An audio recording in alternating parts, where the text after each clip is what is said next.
So I'm just using my little rig here, which I've set up to my compressor there, just basically so I can do testing and cleaning and all that kind of stuff without. Oops, sorry, I'll just try and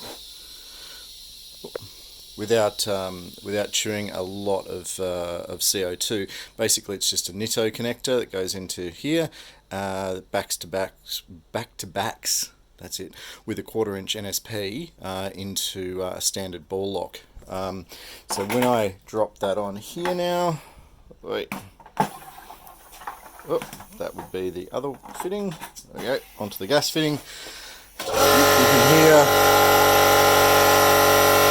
that happening.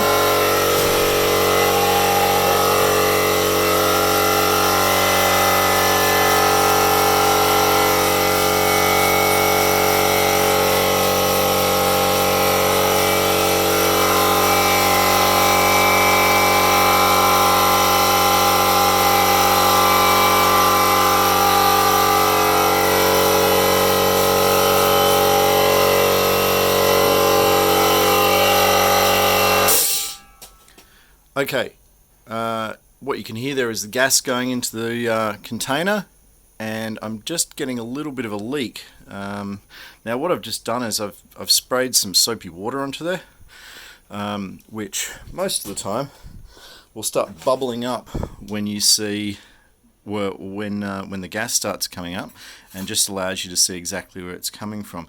Now what I've had happen before, and this was before Kegland wonderfully sent out some new seals for me, was that I was getting bubbles coming up around here, and what that actually was the seal, the main O-ring, leaking, and it's just coming up around the cap.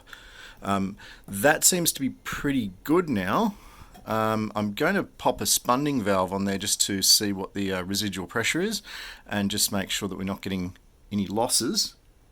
I am hearing a little bit of something, and that may just be the pressure valve releasing. Let's just pop that on there now. And what we can see is I put 30 psi into it, which is about right, and that seems to be staying now. So all I can say is that I was okay before. It was a little bit fiddly with the previous seals, the ones that came with it, but now with the ones that Kegland sent that were replacement, no problems at all. As you can see, all the leaks have been solved. The way I just went about testing it, I'd recommend anybody does that before they do a brew, because just getting all of the seals finessed, getting everything sorted, will just save you a lot of heartache in the end. Anyway, that's my little 2 cents worth. Hope this helps somebody. Have a good one, and enjoy a home brew.